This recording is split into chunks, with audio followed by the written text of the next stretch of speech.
Mr. Chairman, I move that the board reconvene from closed session. Thank you, Mrs. Washington. We have a motion. Do we have a second? Second. Second by Mr. Lake. Any discussion? All in favor? Aye. All opposed? Motion passes.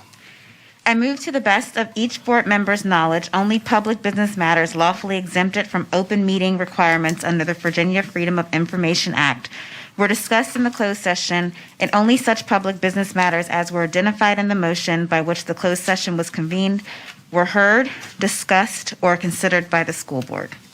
Thank you, Mrs. Washington. We have a motion. Do we have a second? Second. Any discussion? Mr. Comstock? Yes. Mr. Wright? Yes. Mr. Monk? Yes. Mr. Lake? Yes. Mrs. Washington? Yes.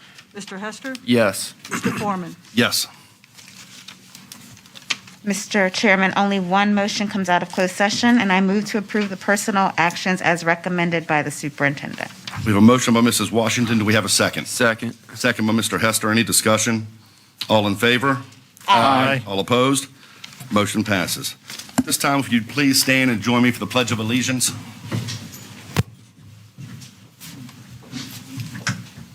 I pledge allegiance to the flag of the United States of America and to the republic for which it stands, one nation, under God, indivisible, with liberty and justice for all. Thank you. Please be seated. Board members, we have a consent agenda before us this evening, including approval of minutes from a November 3rd, 2021 school board meeting, approval of minutes from the November 5th, 2021 school board meeting, use of school property and student trips. How would the board like to proceed? Move to accept the consent agenda, Mr. Chairman. We have a motion by Mr. Lake. Do we have a second? Second. Second by Mr. Hester. Any discussion? All in favor? Aye. All opposed? Motion passes. That brings us to recognition. Dr. Savine.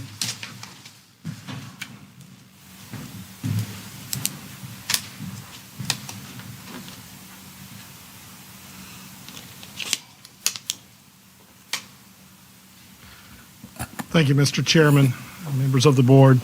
This evening, I would like to recognize several members of the school board who have given countless hours over the years to serve the students and citizens of Frederick County. Tonight marks the last meeting for each of these individuals, and on behalf of the school division, I want to thank them for their service. As I recognize each of the outgoing board members, I ask you to come forward, receive a special plaque for your service, and remain standing here, and then we will also have a group picture following this recognition.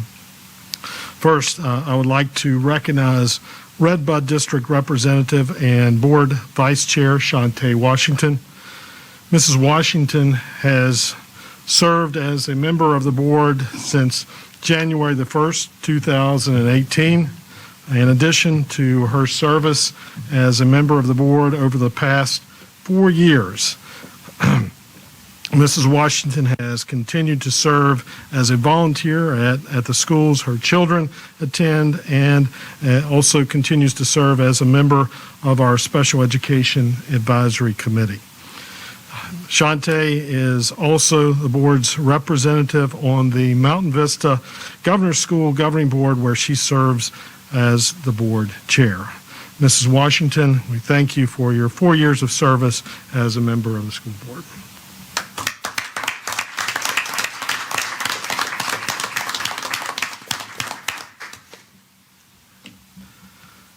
I would next like to recognize Stonewall District Representative Frank Wright. Invite Mr. Wright down. Mr. Wright has served on the board on 2 different occasions for a total of 9 years. In 1997, he was appointed to fill the unexpired term of Don Edwards, which ended at the end of that year. In 2013, Mr. Wright was again appointed to serve the unexpired term of Jim Harmon following Mr. Harmon's passing.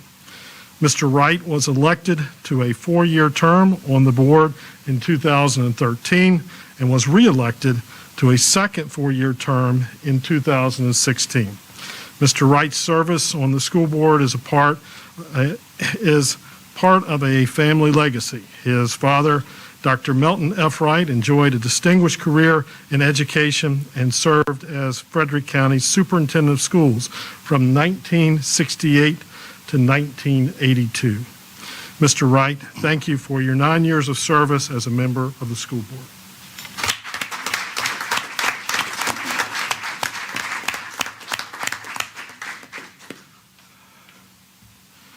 And finally, I want to recognize Shawnee District Representative Mr. Jay Foreman. Mr. Foreman began his service as a board member in January 2016 when he was appointed to fill the seat that was vacated by John Lamanna after Dr. Lamanna was elected to serve as the board's member at large. Since that time, Mr. Foreman has won a special election and a regular election that resulted in him serving a total of 6 years on the board. In addition to recognizing Mr. Foreman for his service as a board member, we also want to honor him for his leadership as school board chair over the past 2 years. Serving as the board chair is always time-consuming and challenging, but Mr. Foreman has done an outstanding job, particularly in light of the pandemic and the many challenges that it has presented to the school division and the community. Mr. Foreman, thank you for your 6 years of service as a member of the school board and your leadership as the board chair over the past 2 years. I just mentioned this publicly and privately. We joke to all of our board members, and certainly as our reference, Mr. Foreman and his leadership. Working through the pandemic, while it's been nearly 2 years, I believe it's the equivalent of nearly a decade when you consider the challenges. So thank you to our outgoing board members as well as our remaining board members. Please join me in recognizing our 3 board members.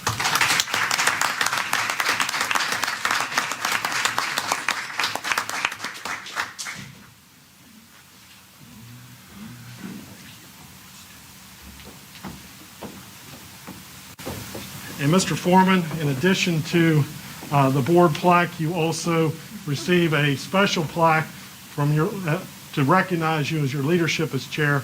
Here's your gavel plaque. Thank you.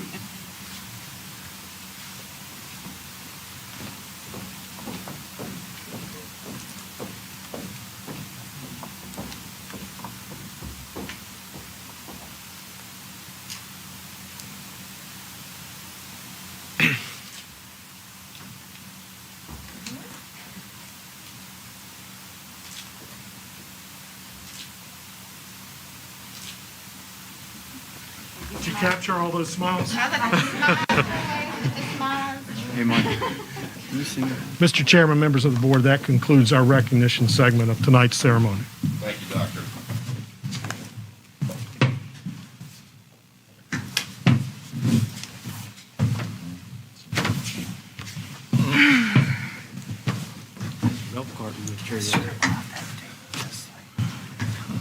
All right, that brings us to our citizen and staff comments. Tonight we have 2 separate citizen and staff comments. The first will be reserved specifically for fiscal year 2023 budget priorities, and the second one for any other school board related issues. The Frederick County School Board is pleased to receive public comments at each monthly meeting. In order to allow the board sufficient time for its other business, the total time allotted for public comment will generally be limited to 20 minutes. Individuals speaking to the board will be allotted 3 minutes. Those individuals representing groups or organizations will be allotted 5 minutes. Upon recognition by the chairman, the speaker should clearly state his or her name, residing district, and the subject of their comments. All comments please be addressed to the chair. The board will receive comments but will not engage in dialogue. This time we will start with our list. With our sign-up list for the 2023 budget priorities, the first one, Melinda Levan.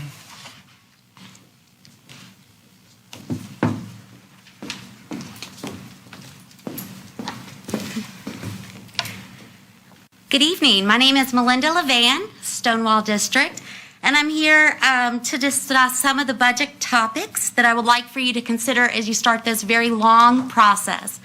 I thank you, first of all, that I know that you're ensuring all of our students to have an equal opportunity, student success, and thinking about highly qualified staff.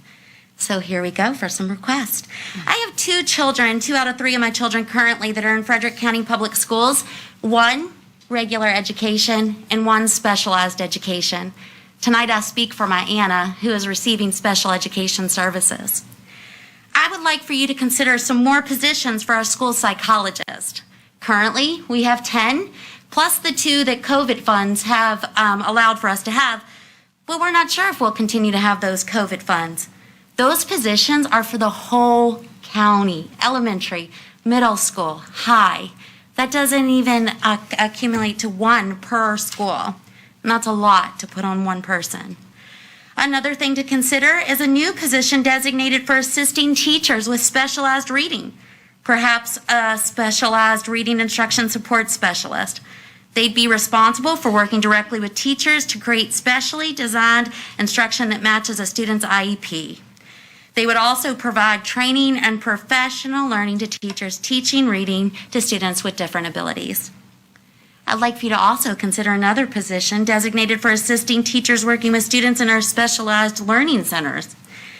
This person would assist with curriculum associated with the Virginia Essentialized Standards of Learning, as well as the unique platform. They would also support teachers in the assessment programming, VAP, that aligns with the VESOLs. Something else to think about, a differentiated pay scale for our instructional assistants. Many of our instructional assistants are doing duties with their job that require so much extra effort, especially in the learning centers, such as bathroom assistants, safety care administrating, food preparation, and meal assistance. It would be great if we could continue to help them and to differentiate for some of those things that they provide with such wonderful attitudes. Something else to think about, additional positions for assistance on regular ed buses. Not just handicap buses need assistance, but our students that are on the regular ed buses. And lastly, thinking about additional positions for behavioral assistance for all students to help with social and emotional support. Thank you so much for considering all of these things that I've thought out this evening and always putting our students' best interest at heart. Have a wonderful holiday. Thank you. Thank you. Next, we have Katie Bockert.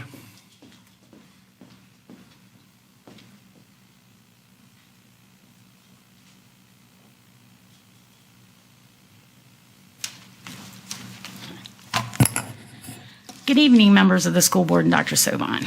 My name is Katie Bockert, and I'm very proud to say that I'm not only a member, but also the secretary of my local union, Frederick County Education Association. I'd like to express my thanks at building such an amazing school in the Robert E. Ayler Middle School.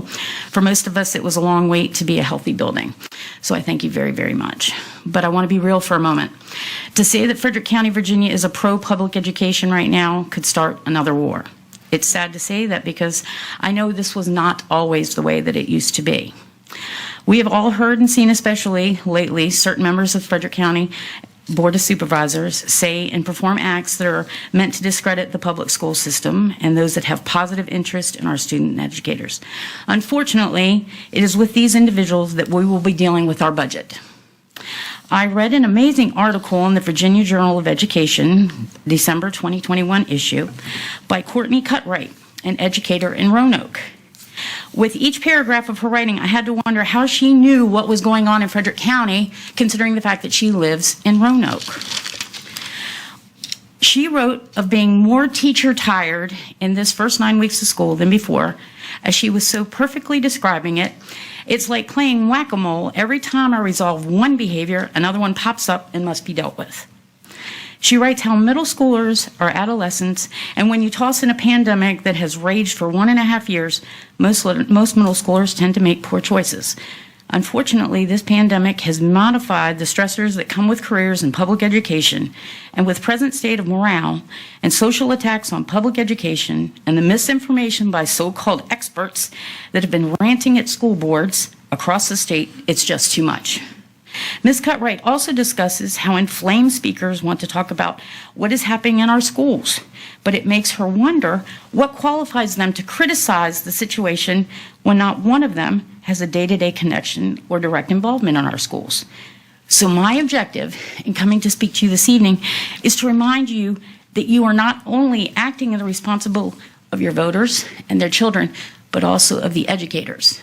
We're the ones that do the day-to-day connections and know what's going on with our children. Thank you.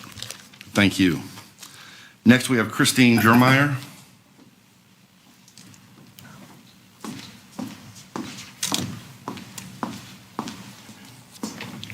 Good evening, Mr. Foreman, members of the board, and Dr. Savine. My name is Christine Jermeyer. I'm a Gainsborough resident, and I serve your board as a member of your Special Education Advisory Committee. I'm here to offer public comment on the fiscal year 2023 budget priorities. My service at the state and national level gives me great concern for the wellness of the very people school divisions rely on to provide students with a public education: the teachers, administrators, and staff employees. Educating all students, including students with a disability, is the #1 priority in all localities. But without the staff to support them, how will the students obtain that education? Teachers are exiting the field in record numbers, and there are not enough individuals in the pipeline to fill the void that is occurring across the country. You must do more to offer compensation packages that includes increased salaries, benefits that are completely covered by the division, and more time for mental health days that equal the number of days set aside for professional development. Consider offering student loan debt forgiveness for the positions that are most critical: special education teachers, school psychologists, behavior assistants. Promote the Teachers for Tomorrow program more heavily to encourage the students of today to become the teachers of the future. I want to personally thank the teachers, staff, and administrators who have continued to show up every day despite the numerous challenges each day has presented, whether it's covering classes, driving buses, or plainly put, just feeling overwhelmed. Please increase salaries, cover benefits at 100%, and offer more days to protect the mental wellness of everyone working in the division. I also want to thank Mr. Wright, Ms. Washington, and Mr. Foreman for their service on this board. It has been a great benefit to the Frederick County Public School community. I thank you for your time and for the opportunity to present these comments. Thank you. Next, we have Carrie Crouch.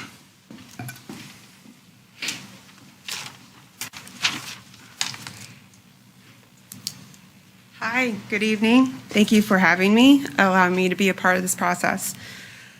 I echo what Christine said. So we've got that out of the way. What are we going to do in the meantime? We need the infrastructure.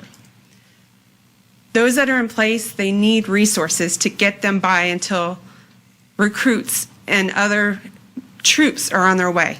They're fighting a battle by themselves right now. They need resources. They need salaries to keep them. That's the main goal right now, is keeping them in place. We cannot afford to lose one teacher right now. One is too many. We can't get them into the positions. We can't lose what we have right now either. Give them the salaries. That's at least to get them to stay until you can get the new reserves in, and then they can go forward for where they need to go. They need training. They need technology. They need the staff. If you're going to keep people in place, you have to at least give them that to get them by. That's the bare minimum. We need the funding to keep our teachers there. It's a lifeline for parents. It's a lifeline for the students. They don't want to lose the teachers that they have. We can't afford it. It's just not walk a day in somebody's shoes that relies on a teacher. I offer that to you. If you haven't done it, do it. It makes a huge difference, and it's the little things that you take for granted. On the back end, our nurses have been incredible during this pandemic, and they need their resources too. They need more support. Things are not changing, and we have to keep adapting, and they need that support. My one child who's healthy, because she's entered the school system, She's been out more times than she's been in school because we have to be so safe. It's putting a strain on our nurses, and they are doing a remarkable job, and they really need to be held up and honored for what they've been doing through this, a lot of them on their own. They need that support staff too. They need the help. Things are going to get worse before they get better, most likely. Let's just plan for that. It's better to be well prepared than not prepared. So please also include our nurses in there, and they support our special education students as well. They need their medications, and that is another thing that's hard to do on a day-to-day basis in a pandemic, is trying to get our kids medicated to go through and jump through hoops. I hope that's something in future that we can look at, trying to do a different and better system of how we get our kids with the medication in their schools. So that's all I have to say, but please get the people the resources they need. We can solve at least that problem until we can move on with a better solution for the original problem. Thank you. Thank you. Next, we have Chris Kilkus.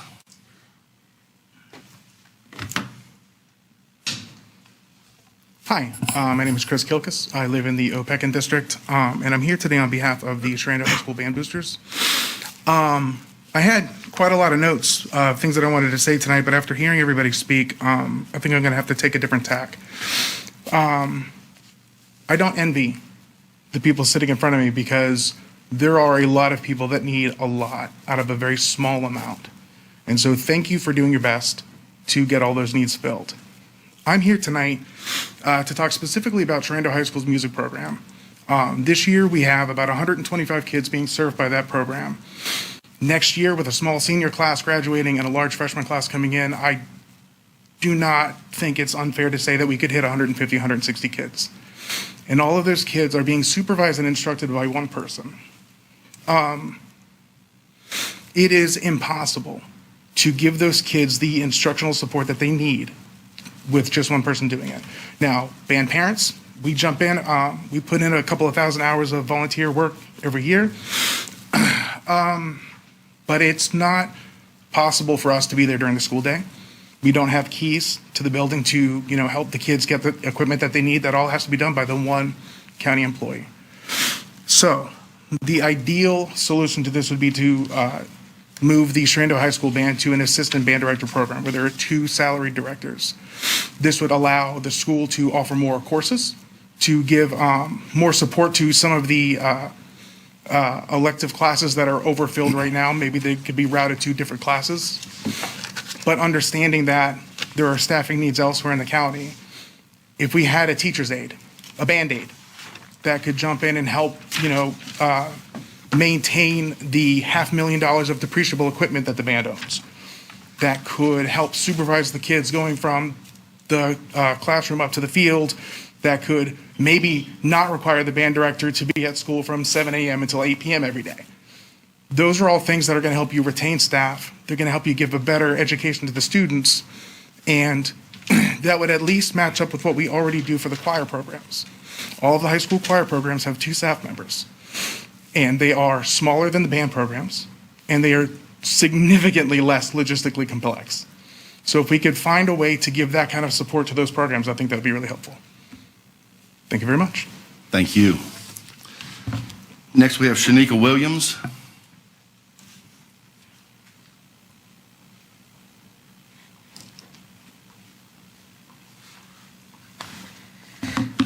Good evening, Chairman Foreman, school board members, and Dr. Savine. My name is Shaniqua Williams. I reside in the Shawnee District, and I have the pleasure and privilege of serving as the president of the Frederick County Education Association.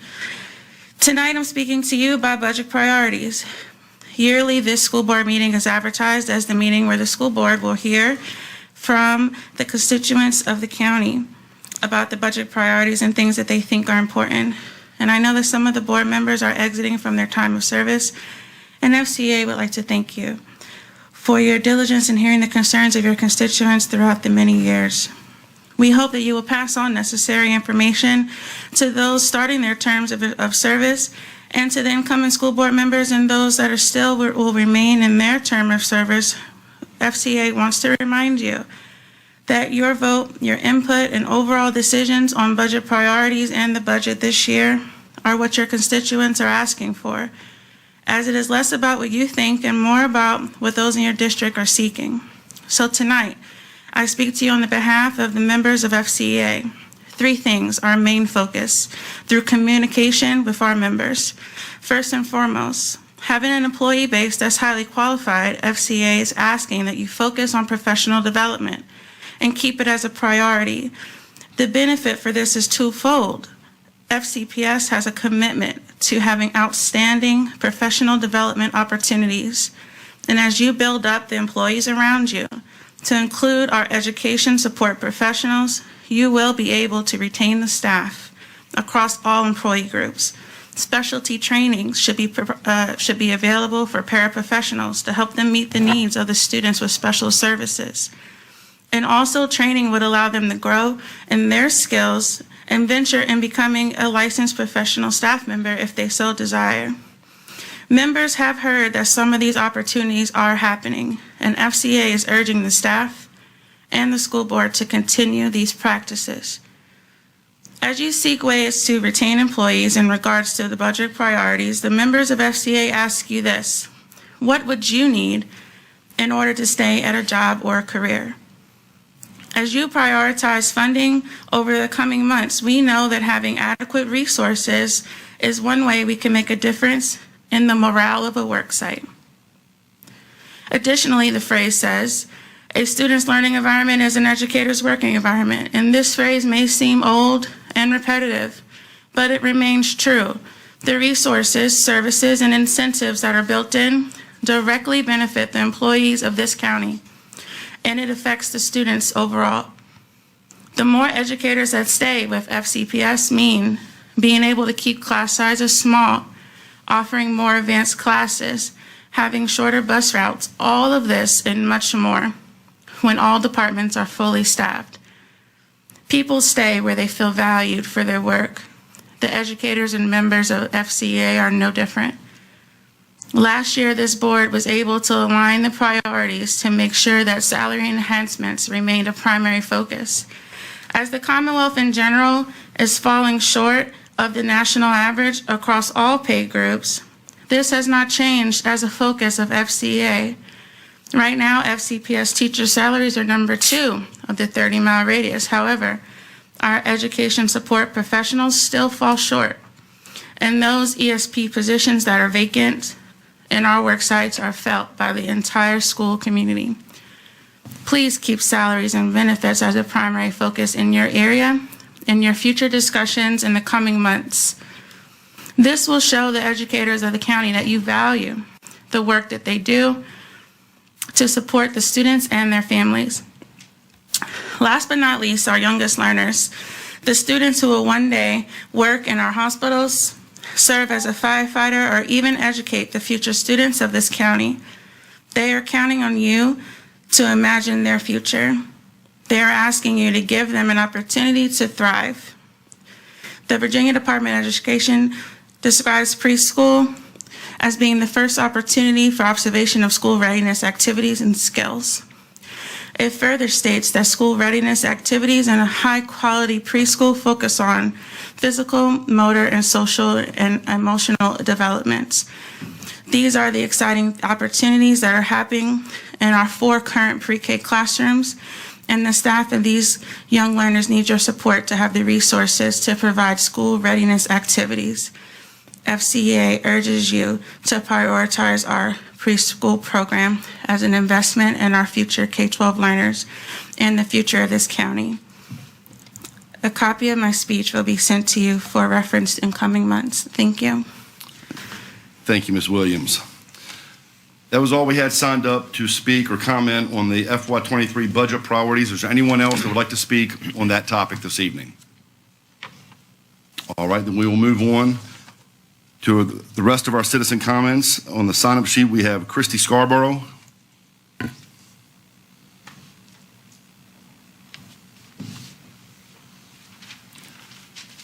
Hello, members of the board. My name is Christy Scarborough, and I am in the Stonewall District.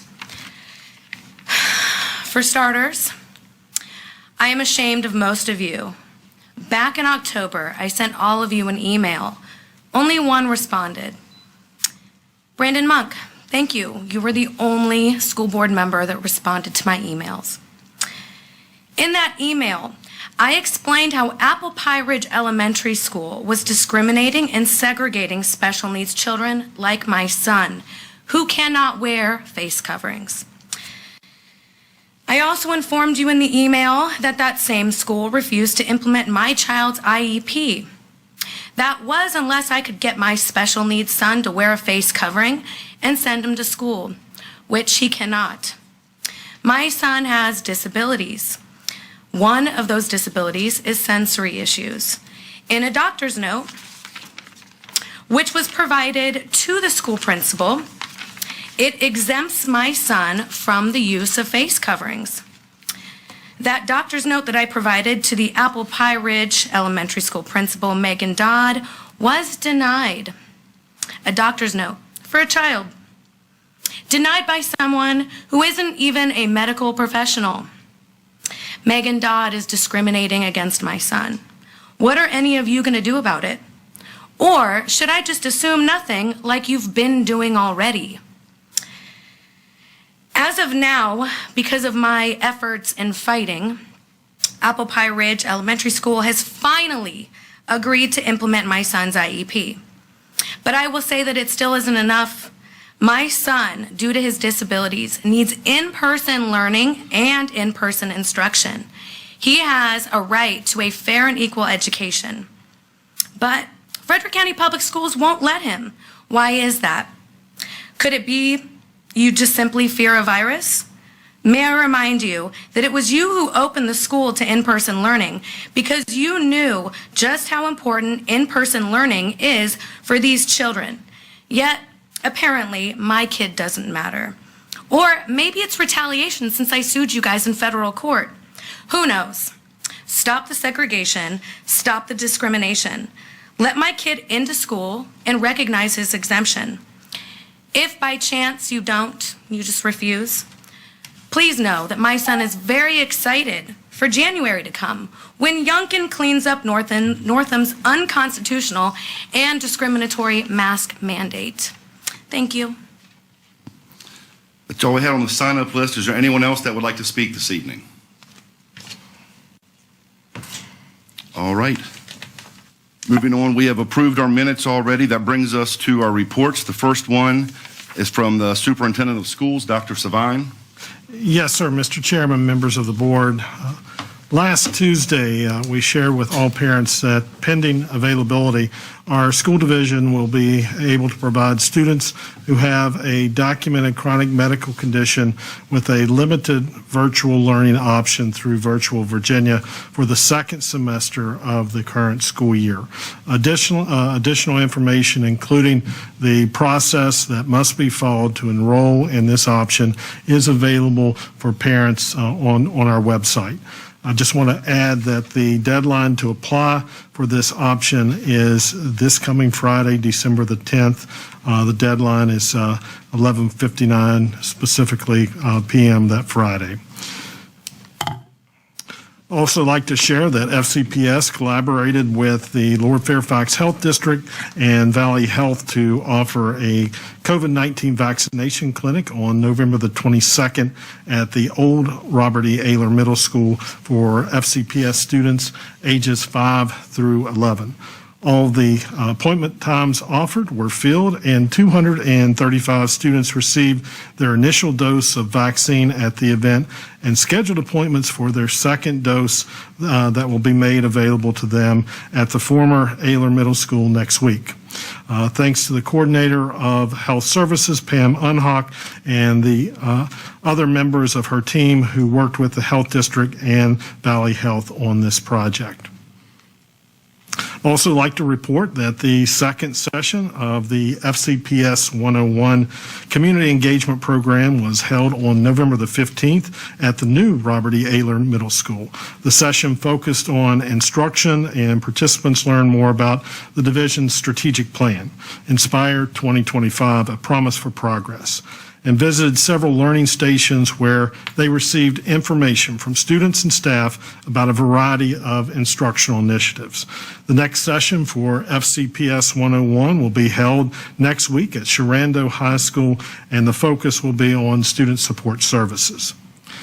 And finally, I want to share that FCPS received 4 awards as a part of CHESPRA's annual Communication Awards program. CHESPRA is the Chesapeake Regional Chapter of the National School Public Relations Association.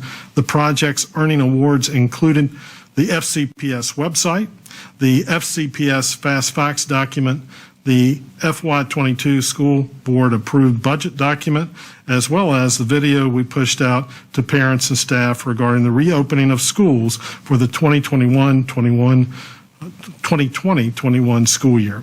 I'd like to congratulate all of our staff members involved in these award-winning projects. In particular, while Mr. Edwards is not here, I want to recognize him as our Director of Communications and Policies for his leadership in this area. Mr. Chairman, members of the board, that concludes my report. Thank you, Dr. Savine. Any comments or questions for Dr. Savine at this time? All right. Moving right along, this brings us to a report from our Assistant Superintendent for Administration, Mr. Bach. Thank you, Mr. Chairman. Good evening, and good evening, members of the board and Dr. Savine. My membership report this evening is based on enrollment data from November 30th of 2021. Since my last enrollment update to you on October 31st, our enrollment has grown to 13,978 students, and this represents an increase of 22 students. The most notable increases observed since the October report were at both Armel and Gainsboro elementary schools that both added 9 students each, while the most notable decreases were at Torando High School with 8 students and 5 students at Bass Hoover Elementary School. The grade level that saw the most notable increase in the district was 5th grade with an addition of 11 students. And I just want to remind board members, we do have several schools that are over enrollment capacity, and those schools are as follows. James Wood High School is at 112%, Millbrook High School at 114% of capacity, Torando High School at 120%, Armel Elementary School at 112%, Bass Hoover Elementary School at 101%, Jordan Springs at 103%, and Middletown Elementary School at 111%.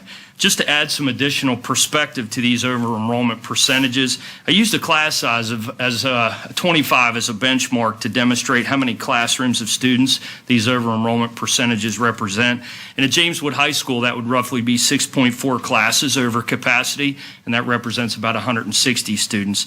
At Millbrook High School, that represents 7.5 classes over capacity at 188 students. Torando High School is 10.7 classes over capacity with 268 students. Armel Elementary School, 2.8 classes over capacity with 70 students. And finally, Middletown Elementary is 2.3 classes over capacity, representing 57 students. Mr. Chairman, this concludes my update on enrollment. Thank you, Mr. Bach. Any questions or comments at this time? All right. Thank you. Thank you. That brings us to our report from the Assistant Superintendent for Instruction, Dr. Angelo.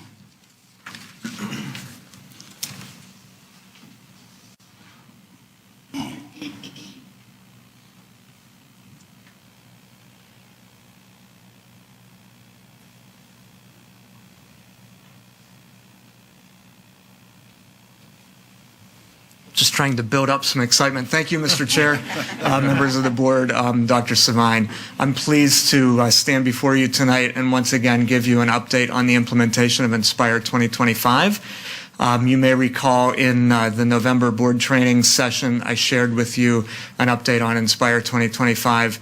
I'm going to go a little bit deeper with that. We are focused very diligently this year specifically on Goal 1, student success from an instructional standpoint, specifically Objective 3, which is developing and implementing instruction that is aligned to the tenets of the learning framework that was developed following the development of our strategic plan, Inspire 2025.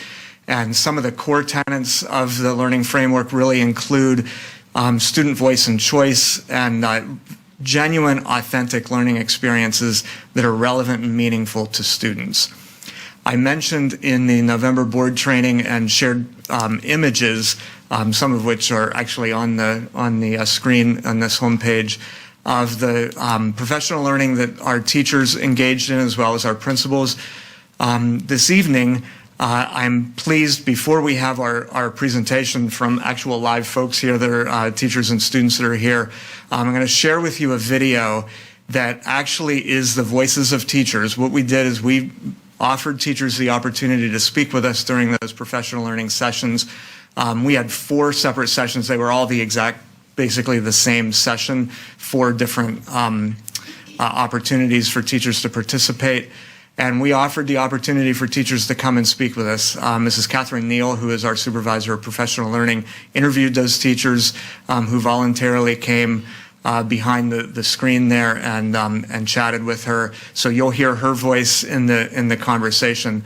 But I just wanted to share with you the voice of our teachers, keeping in mind that we had roughly 175 teachers who volunteered. We didn't ask them. We certainly invited them. We didn't pick them. We didn't make them to go. They simply volunteered because they were interested in this work. In addition to that, we had roughly 30 central office instructional supervisors and directors that also participated in this work. And so I'm going to share with you the voices of the teachers that participated, certainly not all 175, but several representing the whole group.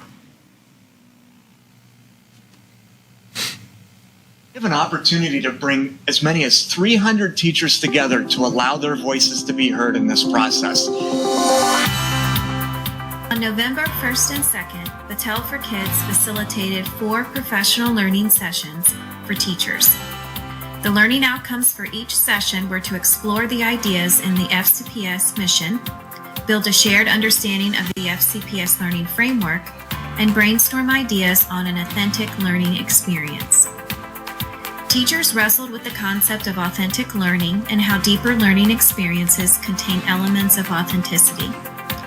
Integrating voice and choice, personal relevance, and sharing and reflecting with evidence are key student design elements needed in order to facilitate deeper learning experiences. Let's listen to teacher reflections as they discuss designing deeper learning experiences for students and what they are excited about as they move forward with this work. I think sometimes as teachers we struggle with it has to be information.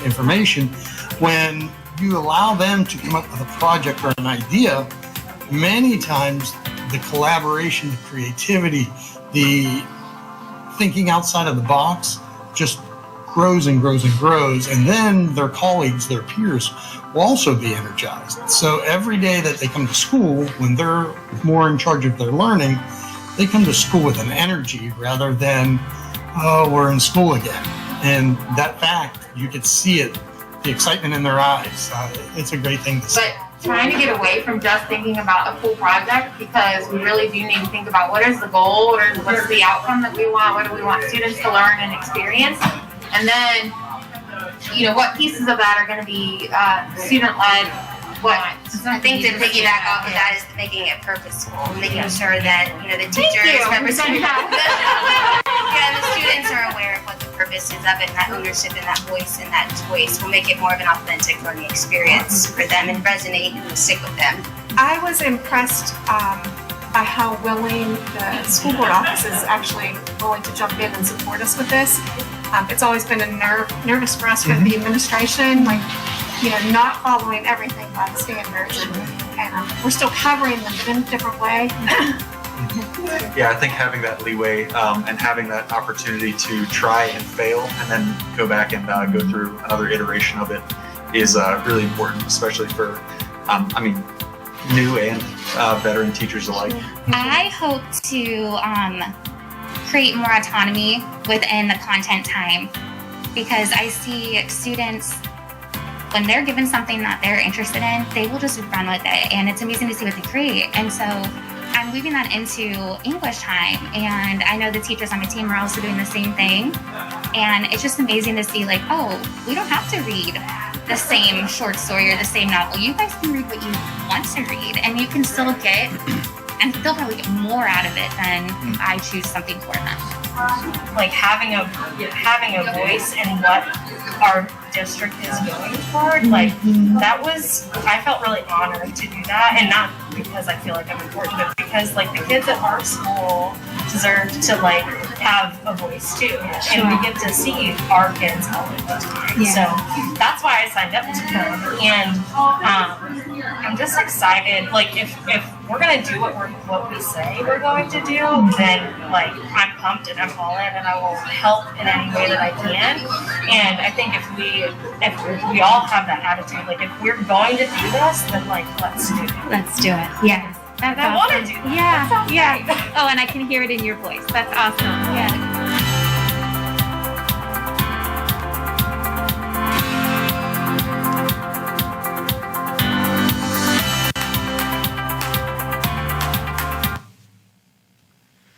So you can hear the enthusiasm in the voices of the teachers, just those few teachers that we spoke with. Keep in mind, that was at the end of a 3-hour opportunity for them to learn and interact and connect with one another.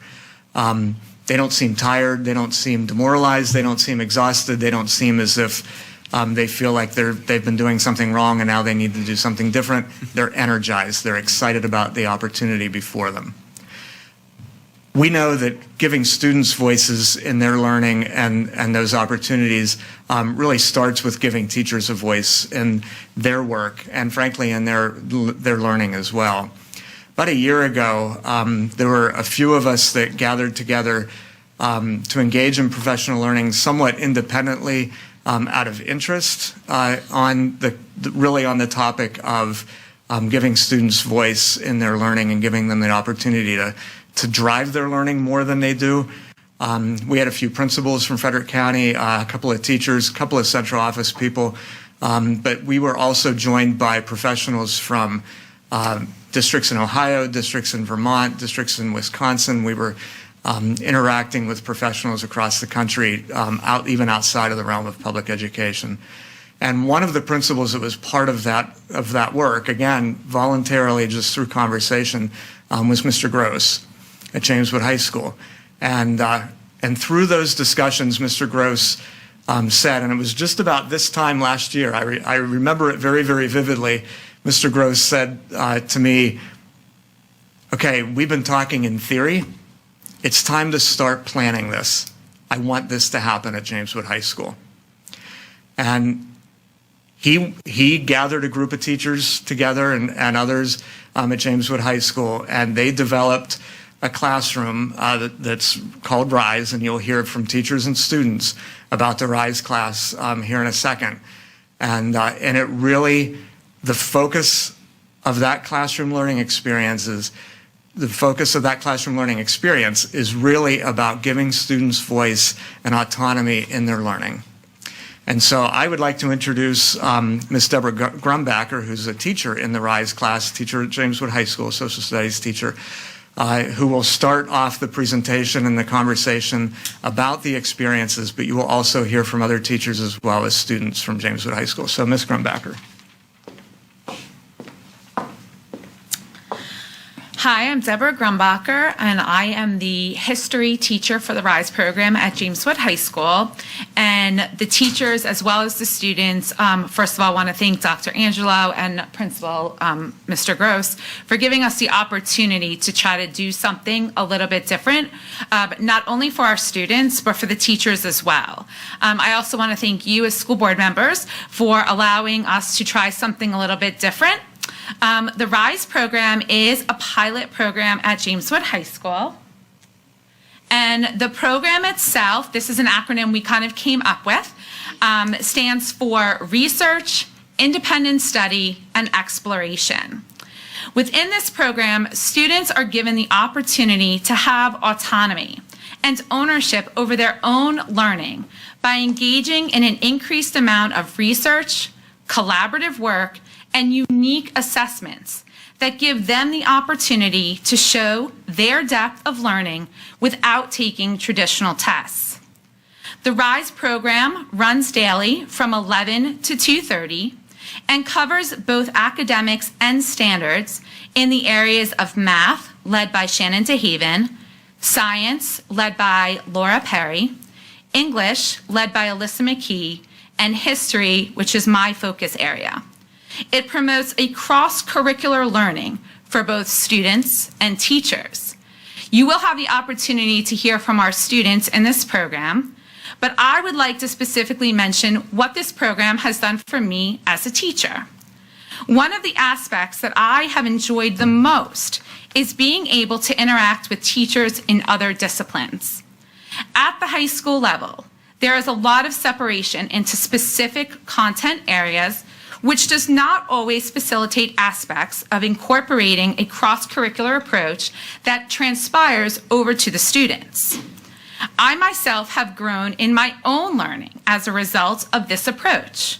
I am re-energized and I am rejuvenated in a year when many of my colleagues might be feeling a little overwhelmed or discouraged. I wake up every single morning and I can't wait to get to school. The RISE program also promotes personal development. Goal setting and time management were areas that the students expressed they had the most desire to grow early on in the year. We were able as a team to come up with a variety of approaches to help support student development in this area. Through coaching from the instructional staff, group discussion, and personal reflection, we have seen progress, which has led to greater student autonomy in these areas, something every teacher dreams of. Because they are setting goals and managing their time, students are able to actually accomplish more with their time than they were before. There is increased student learning. Another area of personal development, and the last 30 minutes of each day, students engage in something that we call passion project time. These are student-chosen areas that they want to work or learn or improve on a skill. This does not have to be connected specifically to an academic standard, but must promote growth in a chosen area. Once again, students practice goal setting, time management, and they seek out the resources they need, lifelong skills. Alyssa McKee is now going to talk to you about the connection of the RISE program to Portrait of a Graduate. Good evening. In addition to the academic standards covered throughout the school year, the RISE program has also been developed with a strong focus on the county's commitment to Inspire 2025. At the beginning of the school year, students and the instructional staff in the program work together to formulate what these competencies can and should look like in our program. Students help to design a grading rubric that we then use that blends an emphasis on academic standards with Inspire 2025 skills. Every day in RISE, we start with a student-led team meeting. Students are able to spend this time bouncing ideas off of each other, problem solving, brainstorming, and then even checking in on just how each other's days are going. Because of the focus on communication and collaboration between students both with and without an academic focus, the students in the RISE program refer to themselves, us, as a little family. Empathy is developed through interactions like these. Students follow the Virginia Department of Education standards within the program, but they're then given the opportunity to truly figure out how they learn best and how to demonstrate that learning. This has led to increased interest in the content and also an increase in self-directed learning. Reflection is also used as a tool for students to see where they are meeting their goals and where they need to develop, as well as what support would best help them in their learning. The students in the RISE program are not only achieving depth academically, but they are also bridging connections between academics and the competencies in the Portrait of a Graduate. As a continuing result, we are seeing tremendous growth in student social and emotional intelligence in this program. Because it operates with 3 mixed grade levels at this time, students are also learning how to work well with others. The students in the RISE program demonstrate on a daily basis the ability to connect academics to life skills that we know are truly crucial to success outside of the classroom. At this time, I'm going to introduce Lauren, who is actually a senior in our RISE program, and she's going to talk to you about the importance of RISE.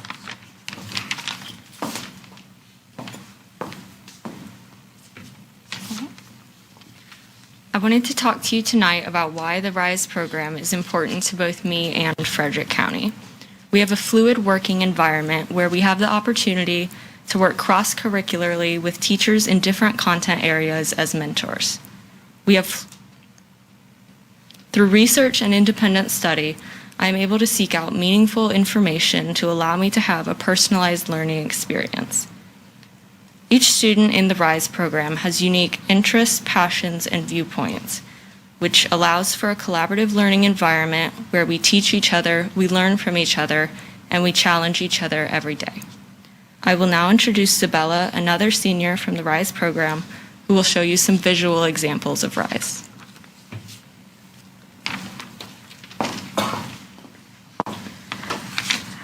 We wanted to show you some images of what RISE looks like on a day-to-day basis.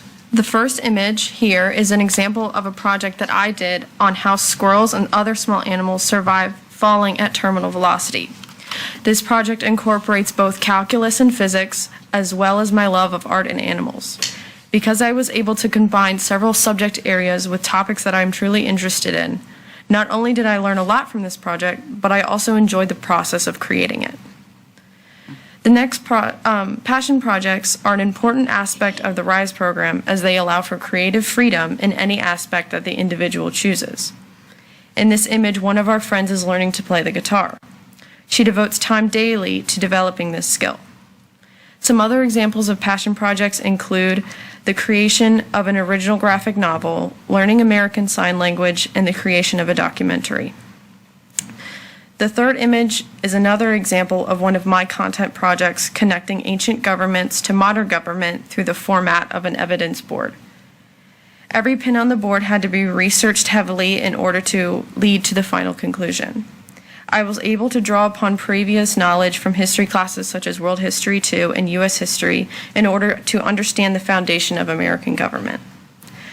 The final picture depicts a group discussion about our mission statement. As you can see, there are no teachers featured in this picture as this discussion was 100% student-driven. Through input from each individual, we were able to finalize our mission statement in the RISE program, which we hope to continue to see thrive and grow. We will leave you here tonight with our mission statement. At RISE, we strive to achieve an open, diverse, and interactive environment to research, learn, and grow. We aim to create a place where we are not bound by the conventions and expectations of the traditional classroom. By reaching these goals, we will help build a foundation for the innovation of current and future ideas. Thank you for your time this evening, and we will now be available to answer any questions that you may have. Thank you. Any questions, comments at this time from the board?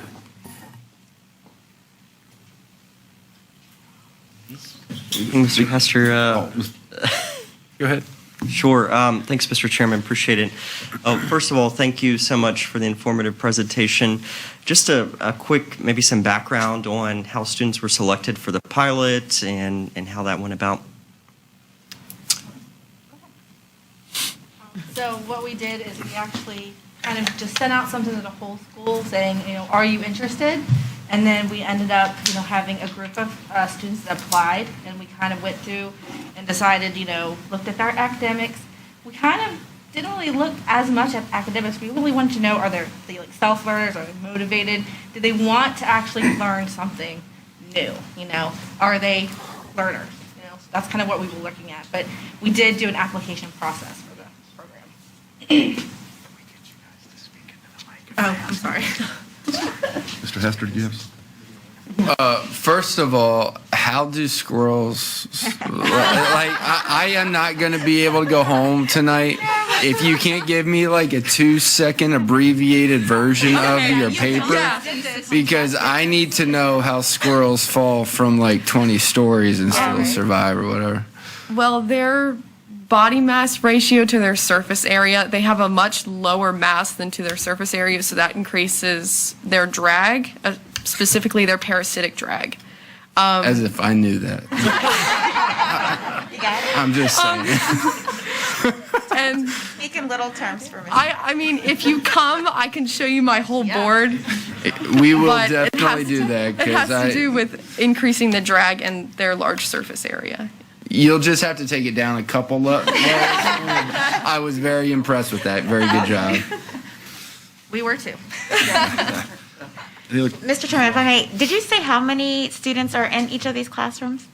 We have, currently this year, we have 15 students total nice. in the cohort. Awesome, thank you. Mainly seniors? We actually run 10th through 12th grade Okay, at this time. cool. Yeah. So we have, a whole mix. The bulk is actually 10th grade. Really? It's actually the bulk of our students. Any other comments or questions? Mr. Chairman, just one final one for the students. Help me understand how would you describe RISE different from your experience in the classroom in previous years? And tell them your background as a student, maybe. What you took before and why you chose this one.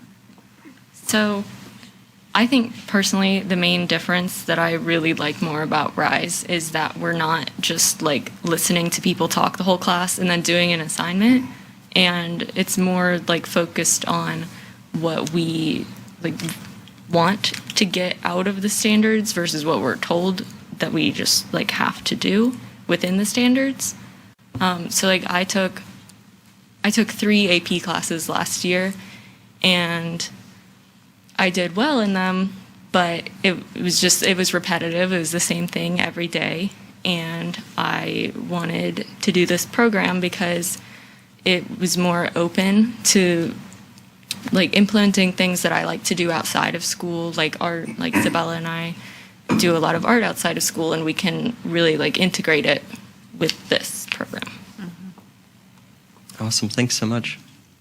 I just want to make an observation to the 2 students that spoke. It's just from a communication standpoint, hearing you guys speak with you can tell the love that you have for the topics that you've chosen, and you make mass and all this other stuff sound exciting. So it's well, you easily made a school board member look like below level. I mean, I'll tell you that you did a great job. Yeah, but it's just refreshing to see. I mean, just again, it's just another layer of this, the communication piece of it. So. Thank you for being here. Well done. Mr. Chairman. Dr. Savine. If I may, I had the privilege of spending some time with RISE one day and talking with the students. And a common theme that I heard is challenging. And I'd like for our students to kind of maybe expand on the comparison of RISE to, say, you mentioned some AP classes, which at least College Board would recognize as pretty rigorous and challenging. If you could just expand on how this is different from a challenging standpoint. I mean, I also took a lot of AP classes during my junior year, and they were challenging, but I was basically repeating the exact same information that I was given. In the RISE program, I'm finding the information that I want to, and I'm going deeper into it, and I'm finding ways to integrate it into other standards and other subjects, and that's more of the challenge that I'm getting from it. Mr. Lake. Thanks, Mr. Chairman. To Mr. Gross, I know you're sitting back there being proud as you can be of your colonels, and good for you for taking this forward. And yeah, I mean, this is a demonstration of success. So good for you too, Mr. Gross. But you guys are, boy, this is great. One little observation. So you have RISE type exercise. Do you rise all day? Other classes that are not actually RISE classes, do you sort of just kind of take it and? So each of the teachers, this RISE class is actually only one of our teaching responsibilities. We each teach 4 other regular traditional classes on top of this program. The students all take their elective classes outside of the RISE program. So they might take a foreign language, or I know like Isabella takes art. The 10th graders take like health and PE, or they might take a business class. So that's how they kind of spend their day in the morning. Then they come to the RISE. We have about 20 minutes or so before they go to lunch. What's interesting is that this group of students, they don't eat in the cafeteria. They get their lunch, they come back, The teachers applied for some grant money to get flexible seating. So they kind of hang out in our little pod of trailers out at James Wood in the parking lot, and we kind of love it there. Not gonna lie. But this is just one of our components that we do within our regular teaching schedule. If I might tag on to that too. That being said, I think I can speak for each one of us in saying that the strategies we use though in RISE have definitely been able to be pulled into our traditional classes. That's kind of sort of where I was Absolutely. going. I mean, you sort of adjusted informally, but, kind of. Definitely. Because once you know, you can't unknow. Yeah, exactly. Good for you guys. Thank you. Awesome. Thanks. Any questions or comments? I'll just finish up. I'm just amazed by this whole presentation with, the students, the teachers, how you are interacting and how it's sort of like an open book as to what you want to learn. And then you're the one leading that journey. So I commend each and every one of you. And thank you, Mr. Gross, for getting this started. This is just a great success story, like Mr. Lake said. Thank you very much. Thank you all.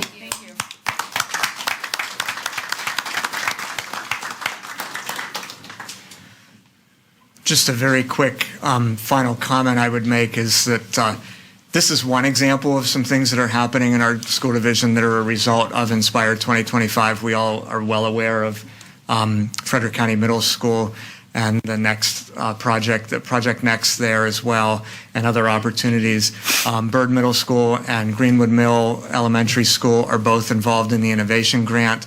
And looking at project-based type learning experiences similar to this, giving students some autonomy and student voice. This is a start.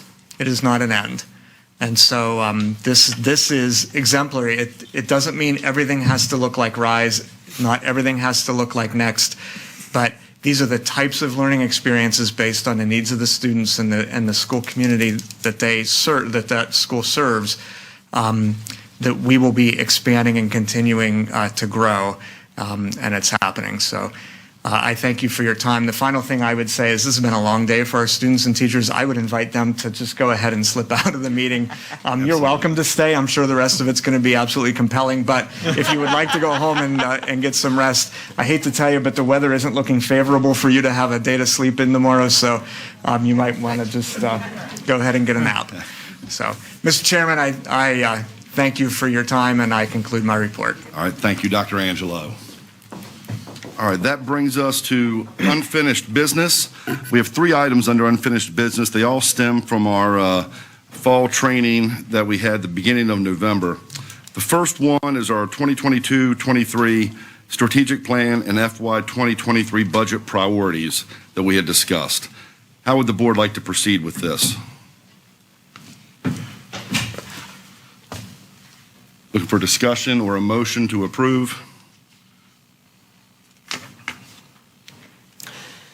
I'm good with it. Mr. Chairman, I move that we approve our strategic plan and FY 2023 budget priorities. Thank you, Mrs. Washington. We have a motion. Do we have a second? Second. Second and surround sound. Yeah. Any discussion at this point? Mr. Chairman, if I may, just Monk. speaking to the strategic plan priorities here, for those folks that don't have it in front of them there, one of the changes that we made was to kind of about the last priority, no real preference of order of them, but the last one listed here, and really that's about culture. We had a lot of conversation at our board meeting about the importance of the people, not only our students, but our staff in there, and just wanted to note that the board felt compelled to include some additional language about culture and placing an importance on that, and in full support of that. Thank you for sharing that, Mr. Monk. Any other discussion regarding this? All right, we have a motion. We have a second. After discussion, all in favor? Aye. All opposed? Motion passes. That brings us to our next item of business, our 2023 to 2027 capital improvement plan. How would the board like to proceed? Mr. Chairman, I'll make the motion that we approve the capital improvement plan that was presented to us. We have a motion by Mr. Lake. Do we have a second? Second. Second by Mr. Wright. Any discussion? No, after after we had this at our meeting yesterday, just to let everybody know. So after looking at it again overnight, I do go with the idea that it's a document. It's a document sort of arranged by calendar more than priority, actually onset priority. It's actually just one page. It could be 25 pages. There's a lot to go on.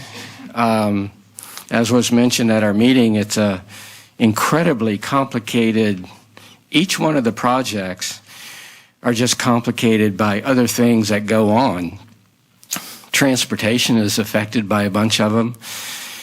Infrastructure costs, life cycle, effects of coming in and fixing one part of a building, and then is the other part of the building defunct or not up to code. Been involved in this for a number of years, and it's just, you just hate to say it, but it's just really involved, really complicated. And so when we have a sheet that just is one sheet and it has like 5 or 6 projects on it, it just makes you think of all the other things that probably could be, should be. And these are our important issues at the time. I guess I was questioning the sheet yesterday, but after reflecting on it overnight, I'm good with it. It has my number one priority, which is a 4th high school. It's just not, the sheet does not reflect there's not the number one project. It has six or 7, whatever the sheet contains. And so it's sort of out of our control a little bit that we are not the funding body. And this is a representation of what the school division needs. It's Dr. Savine's list and his staff of what the school division needs. And so we'll take it forward like we have in the past. There's always a CIP on the books. We always have one there. And so, we'll take it forward and see where it lands. But as presented, my motion is as presented and can support this. Thank you, Mr. Lake. Any further discussion? All in favor? Aye. All opposed? Motion passes. That brings us to our last item of unfinished business, our 2022 legislative priorities. How would the board like to proceed? Mr. Chairman, I'll move that we approve the 2022 legislative priorities as presented. Thank you, Mr. Monk. We have a motion. Do we have a second? Second. Second by Mr. Hester. Any discussion? All in favor? Aye. All opposed? Motion passes. All right, thank you, board members. That brings us to new business. First up, we have the Buildings and Grounds Committee report from yesterday. And Mr. Comstock, is that you, sir? Yes, sir. Mr. Chairman, members of the board, the Buildings and Grounds Committee met in the Dr. Melton F. Wright Board meeting room on December 6th. The meeting was called to order at 4:30 p.m. and a copy of the minutes has been provided to each board member. During the meeting, Assistant Superintendent for Administration, Vern Bach, updated the committee on the status of the Indian Hollow Elementary School and James Wood High School renovation projects. Mr. Bach reported the Construction Management at Risk team has achieved an initial guaranteed maximum price with branch builds for the 2 projects totaling $74,964,511. Negotiations with branch builds on the final contractual documents for the projects have been completed and reviewed by the board's attorney, who has recommended the board authorize Dr. Savine to execute the documents. Mr. Bach, Director of Facility Services Tim Chrisman, and Executive Director of Finance Patty Camry reviewed the recommended contract awards for HVAC improvements at both Middletown and Armel Elementary Schools. Mr. Chrisman noted the work will not involve the replacement of the entire HVAC system at both schools, but will improve the systems so they better address humidity issues. After some discussion regarding the HVAC projects, Mr. Bach reviewed the recommended contract award for the school board office restroom and corridor renovations. Mr. Bach also reviewed a recommended contract award for task order-based architectural and engineer services, as well as plans to replace 4 modular units located behind the Frederick County Public Schools Administration Building that are used as office space and are in need of replacement. Coordinator of Planning and Development, Wayne Lee, informed the committee of the final brick selections for the Indian Hollow Elementary School and Jameswood High School renovation projects. He noted the final selections were adjusted based on feedback provided by the Buildings and Grounds Committee during its meeting last month. Finally, the committee discussed the proposed 2023-2027 capital improvements plan before adjourning its meeting at 5:56 p.m. Additional details regarding the information reviewed at the committee meeting are included in the information provided to board members. Do board members have any questions about what was covered at the Buildings and Grounds Committee meeting held yesterday? All right, with that, we have several action items coming out of committee. Recommend approving the contract with Branch Builds and authorize the division superintendent to execute and deliver it in substantially the form presented to the school board with such revisions, additions, and deletions as council to the school board may advise and the division superintendent may approve, such approval to be evidenced conclusively by his signature on the contract. And moreover, that the division superintendent also be authorized to execute and deliver any additional instruments or certifications as council may advise that are ancillary to the contract, including a guaranteed maximum price amendment. Thank you, Mr. Comstock. We have a motion. Do we have a second? Second. Second by Mr. Wright. Any discussion? All in favor? Aye. All opposed? Motion passes. Mr. Chairman, I move that we award a contract in the amount of $2,498,000 to Hammerhead Construction of Virginia Incorporated for the Middletown Elementary School HVAC improvements. It was million, right? Yes, sir. Yes. $2,498,000. Sorry. Okay. Thank you. All right, thank you. We have a motion by Mr. Comstock. Do we have a second? Second. Second by Mr. Wright. Any discussion? Mr. Chairman, Mr. Monk. I know this was discussed yesterday, but just for a point of having it here for public consumption, I know in some of our prior documents, and even in the one it looks like here, it talks about HVAC improvements, but, and I think it was clarified in the meeting minutes, but these improvements solely are for condensate and will not necessarily improve the HVAC system there. And so looking back through our capital asset plan and kind of what some of those figures are, I wonder if it would behoove the board to potentially delay this until another meeting to see, this seems to be a Band-Aid to the issue. I think Mr. Comstock alluded yesterday that, we don't want condensate coming down where we've got to have trash cans that are capturing it. I completely agree with that. But at the same time, this really would fix that problem, but still leave us with an HVAC system that is set to expire, it looks like, on our cap plan in 2023. So, Mr. Brock, it looks like you're prepared to speak to that a little bit. Just struggle with putting forward $2.5 million here, and then our next agenda item is a very similar circumstance without really fixing fully any problem.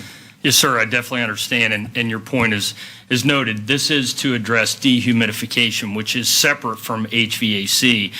We do have problems at both elementary schools with condensate dripping out of the HVAC vents onto the floors. A lot of times buckets have to be put in place to catch the condensation. And so I just want to stress that this is separate. So if we go down the road of an HVAC improvement later, it could potentially reduce the cost of the HVAC project based on the dehumidification that we're addressing now.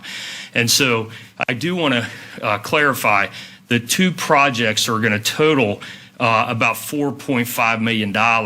And if we were to embark on a new HVAC system, after the question occurred last night, we went back and kind of ran an estimate on what it would cost there for a new HVAC unit, and we'd be looking in the order of $7 to $8 million.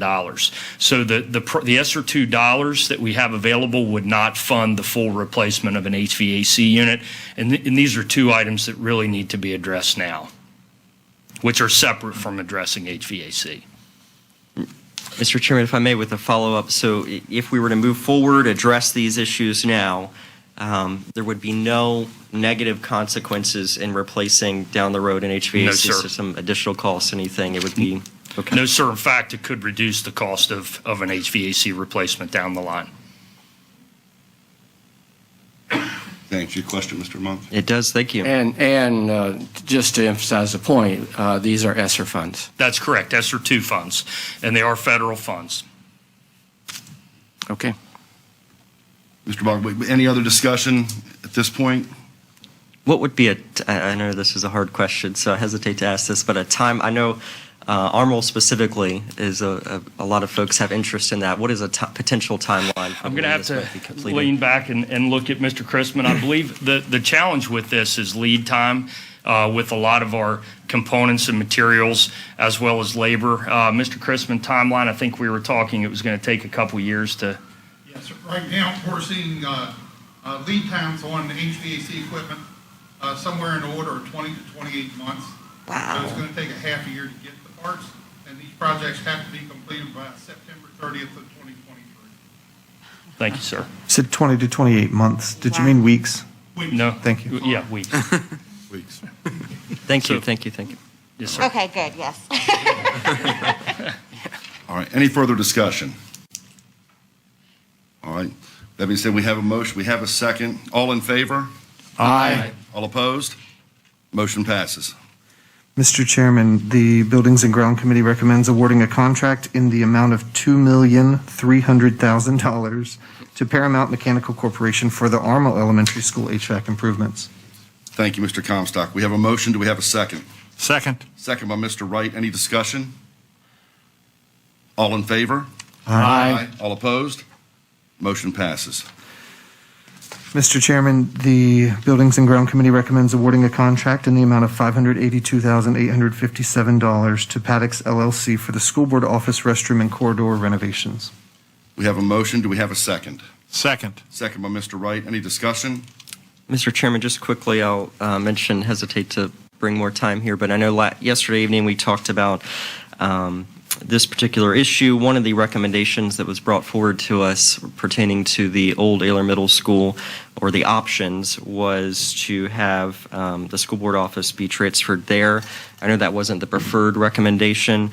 I do feel like this kind of hinders us a little bit from going in that way, should future boards consider to do so, but understand the need for the renovations, but just feel like it might be better to move forward, but understand the will of the board to move forward now.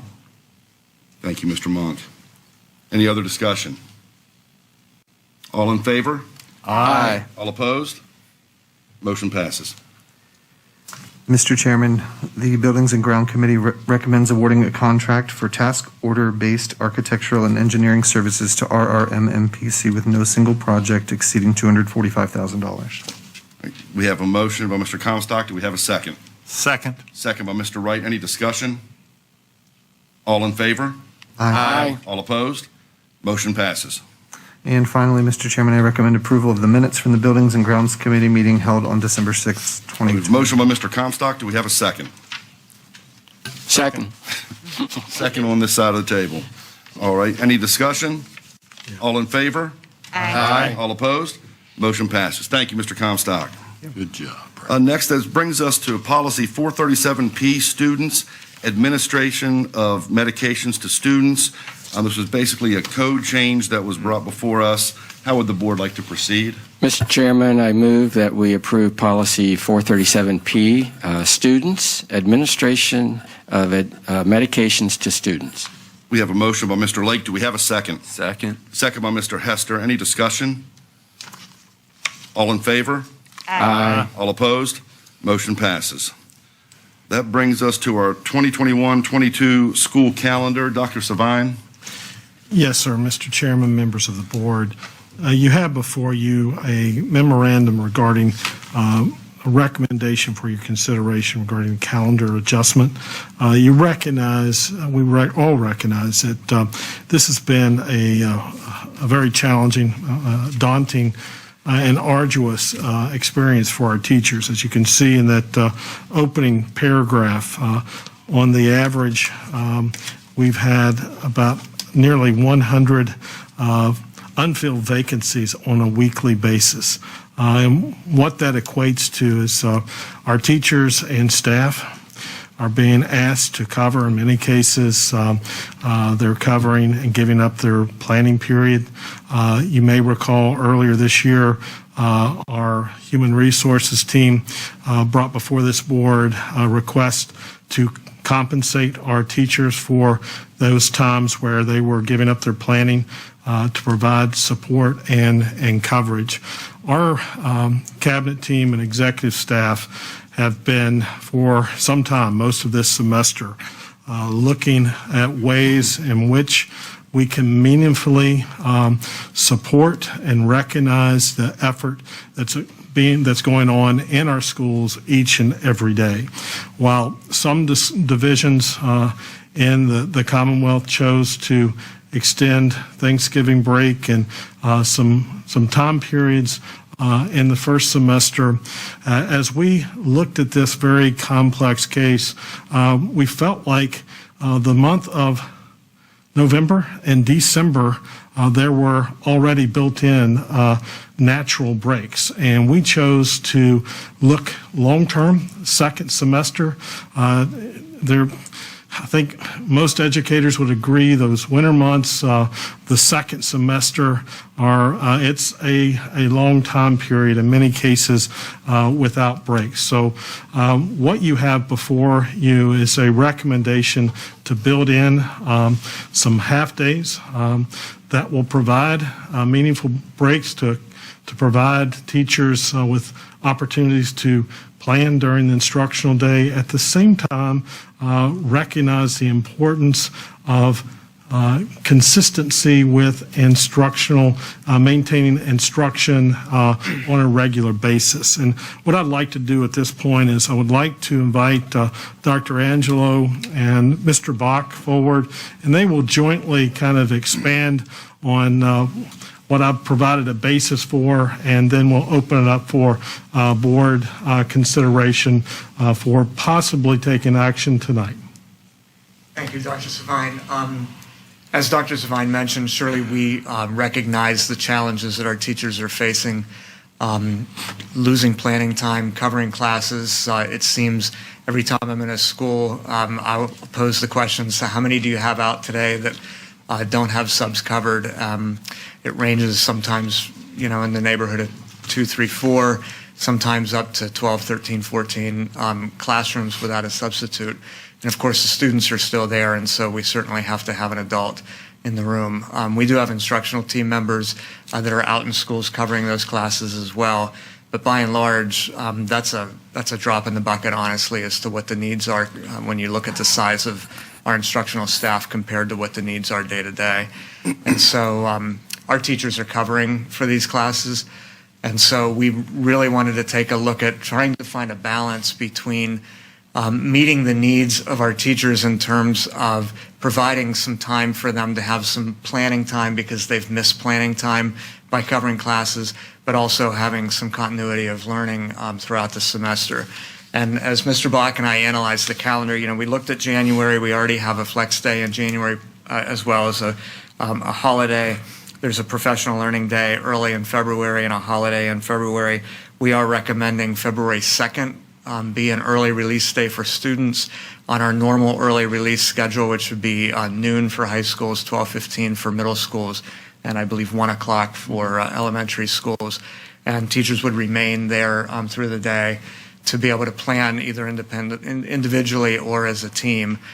Same thing in March. March is a very long month. There aren't many breaks in March unless we happen to have weather days. March 28th is a flex day, and keep in mind those flex days are designed for teachers to be able to work to prepare to have grades on report cards. So we are recommending 2 days in March, March the 2nd and March the 16th. That gives 3 half days, recognizing that certainly we could do this every week, honestly, and provide that support for our teachers, but we also have to look at the continuity of learning for our students. And, as from a logistical standpoint, we have to make sure that we're meeting our calendar days and our hours so that our students are hitting either the 180 or the 990 before the end of the school year. The only other thing I'll add is Jim and I, we were meeting with our high school principals, and one of the high school principals shared with us that approximately 30% of his teachers were teaching extra sections because of the shortage and not being able to fill all of our positions. And then when we have folks who are out on quarantine or absent, then that leaves about 75 or 70% of the staff to help fill those gaps. So almost any given day, the bulk of his staff are covering many additional sections. And so that's just a snapshot of what all of our schools are experiencing, which highlights even more the need for this. So.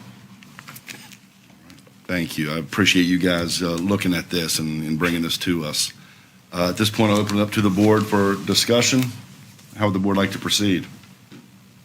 Mr. Chairman. Mr. Comstock. May I ask some questions? Please. If permitted. First of all, thank you to administration for working on this. I think that we heard from a lot of people tonight when we were talking about budget priorities, and we even heard from some teachers and other community members just talking about how our people are overwhelmed right now. They're just tired, they're overwhelmed, they're picking up the slack, and they are on all day from the time they enter that building till the time they leave that building, minus their lunch. And sometimes they get their planning, and sometimes they don't, depending on staffing. And so our people are just overwhelmed. And I think it's important for the public and for others. I mean, not many jobs are structured such that one has to be on all day. And that's the case for our teachers. Even our people who have, and not saying that the work they do is not important, but even our people who work in this administration building, you get a little bit of downtime that our people who are in front of students all day don't get. And so I appreciate the efforts to try to alleviate what their, the stresses and the overwhelming feeling that they have. I do appreciate that. I would like to ask, is there anything more we could do? 3 half days, months from now, not even in the foreseeable future, just doesn't feel like a relief for people who are in the trenches right now. And so I know there was a time, I know we have minimum hours and that kind of thing, so I have some questions coming for that, but I know we used to do once every other week or things like that. I think that we learned a lot last year about that benefit of that Wednesday outreach day. I think even once a week would give teachers that time to just breathe every week, and it would give them time to do some of that outreach, and I think that would be very meaningful. So, sorry, long-winded way of getting there, but can you explain to me our instructional day, when does it start, when does it end? What is the number of instructional hours that we get right now? We're required to meet at 990. I don't have the number of hours currently, but I can tell you that we far exceed that. And we could miss several days and not cut into the 990 minutes. I'm sorry I didn't come prepared with that number tonight, but I can tell you there's a buffer there. It's about 1,080 if I remember correctly. So an elementary school day, is it 8:45 to 3:30? It's 8:45 to 3:30. So 6.75 hours per day. Minus lunch. Minus lunch, which is 30 minutes. So 6.25 hours per day. Yeah, we can miss days. So we only need 158 days to make our minimum. And we have 180 days scheduled. So I'm just saying, I think we could squeeze in a few more half days, and it would give our people, it would mean a lot to them. So I appreciate the efforts that were done, but I'm going to say I don't think it's enough. So just one thing to add to that is and Dr. Angela stressed just continuity with students and making sure that they have continuity with instructional programming. That is something that we weighed into this when making that decision, and obviously that's important to kids. Continuity isn't happening when our people are having to cover other classrooms. So I'm not trying to turn argumentative, but I'm just saying it's not enough. So. Thank you, Mr. Comstock. If that's something you want to look into going forward, that's fine. I wouldn't want to say no to this tonight just because we don't feel like it's enough. I would like to say yes to this tonight. If we want to look at more going forward, that's a prerogative of the board. But I don't want to say, it feels wrong to say no to this. I would say the first one's not until February. We've got time to ask them to come back with something different at our next meeting. We can always ask to add. Like I'm saying, I appreciate the gesture. I'd like to say yes to that tonight. That's just my opinion on this. Understood. Other discussion on this?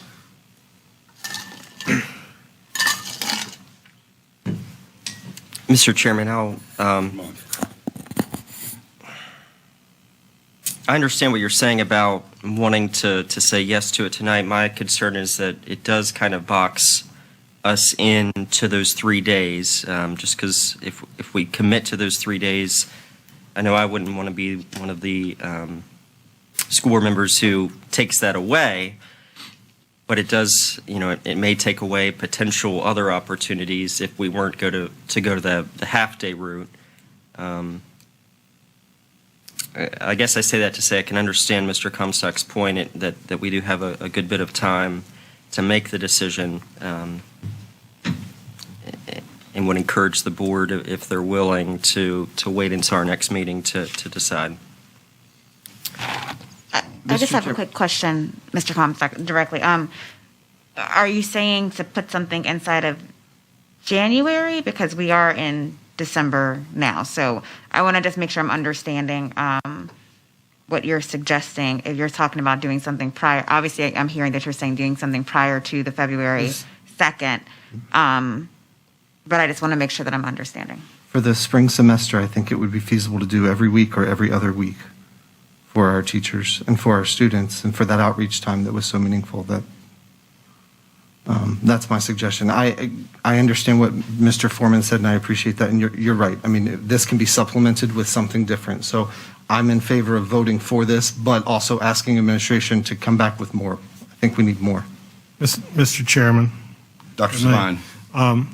Certainly I recognize, as well as our team, our goal is to make every effort to provide as much support for our teaching staff, as well as considering our students in the learning loss. And we're certainly in a position to go back and review this further.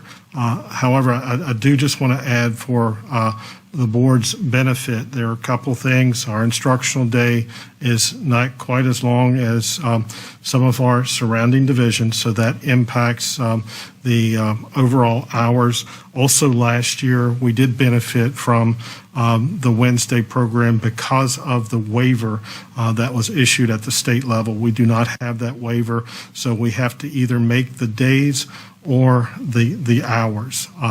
But certainly there is latitude there for us to go back and do some additional work.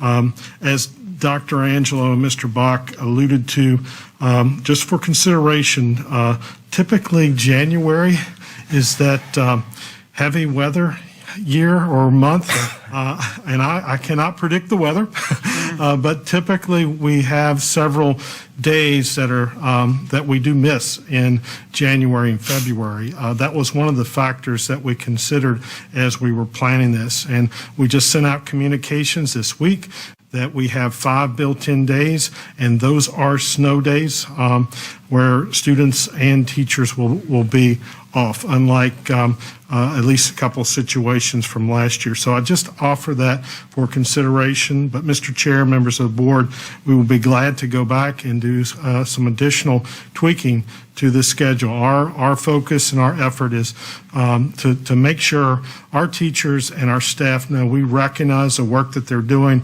We want to make every effort to support them, while at the same time making sure we have continuity in terms of addressing student needs and learning loss.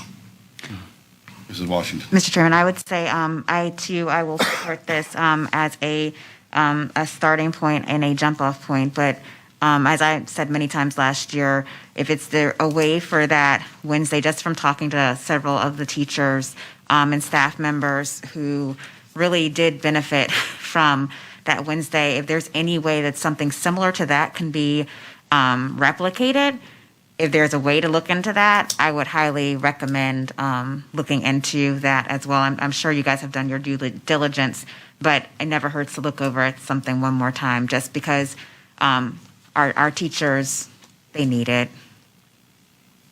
We also, honestly, as a factor in looking at this, considered that when students aren't in our school, they're at home, which means families are going to have to modify a schedule and could create a hardship given the number of days that we have off in January anyways, and other months. And that was certainly part of the conversation around that. We don't, I don't think anybody disagrees that we would love to do more for teachers, and if that's the will of the board, we'll certainly go back and we'll look at those days. Just trying to find a balance between the needs of the teachers, the needs of the students, and the needs of the families that we serve. Yes, and Dr. Angelo, I just want to add to part of our rationale as we were looking at this matter. We wanted to get it before the board now. Certainly not a sense of urgency in terms of necessarily having to approve tonight, but we wanted to get this out.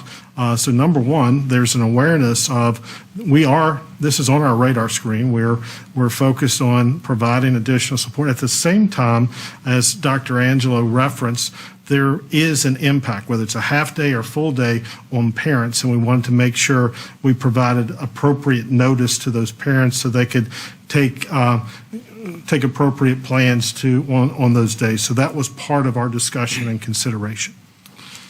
Mr. Chairman, just one final question to that end.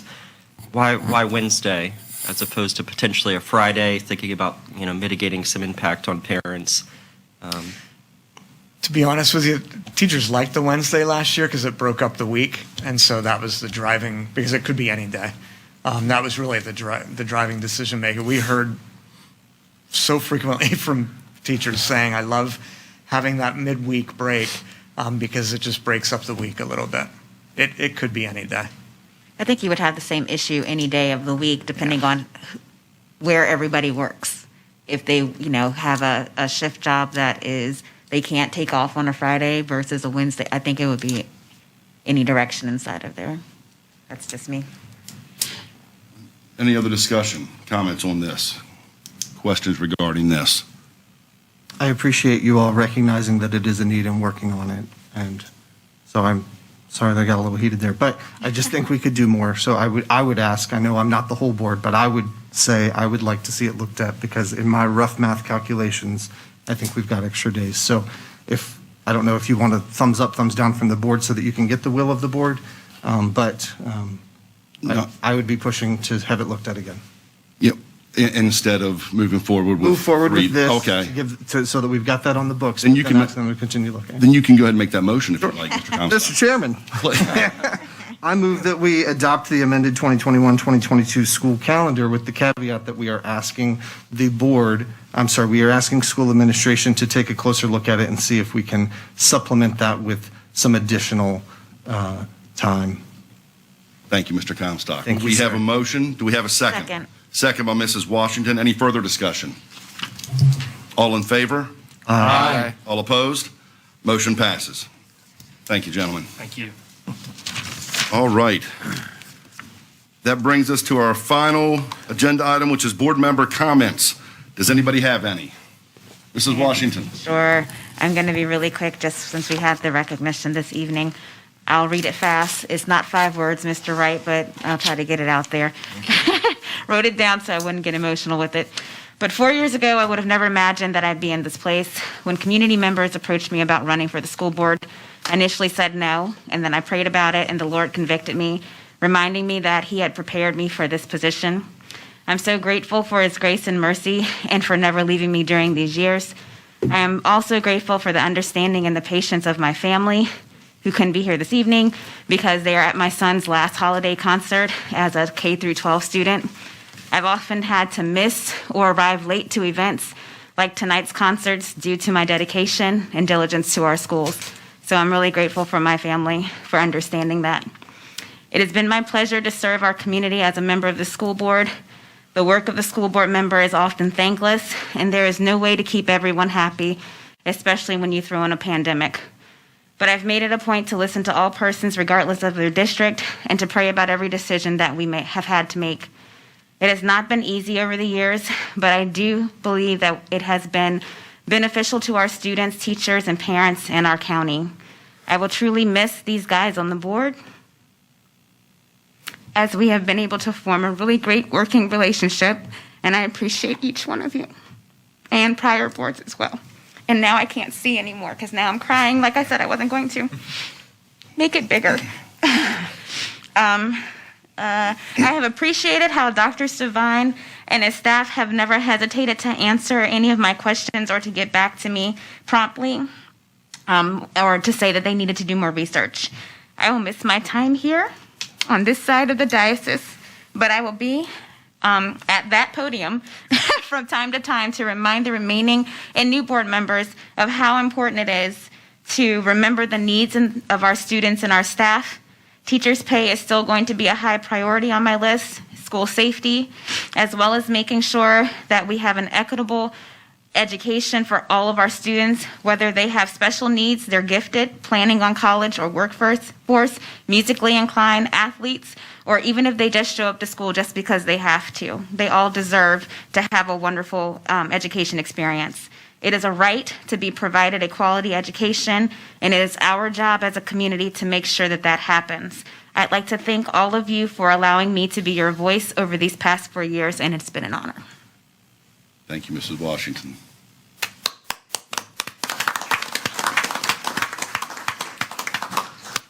Any other board member comments? Mr. Chairman. Mr. Hester. I'd like to say a couple things to Mr. Wright, Mr. Foreman, and Mrs. Washington. It's been a complete honor to serve with you guys.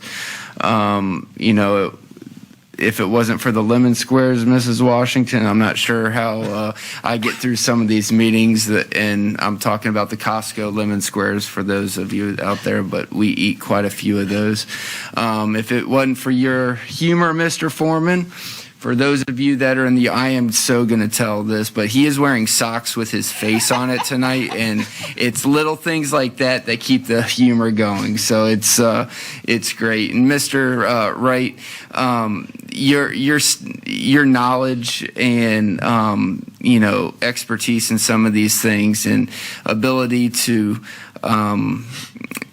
just guide some of us newer members has been very worthwhile, and I can't thank you enough. So to the three of you, the new incoming board members have some huge shoes to fill, but it's been a complete honor, a joy, and a lot of fun to serve with you guys. So good luck with your next endeavors. Thank you, Mr. Hester.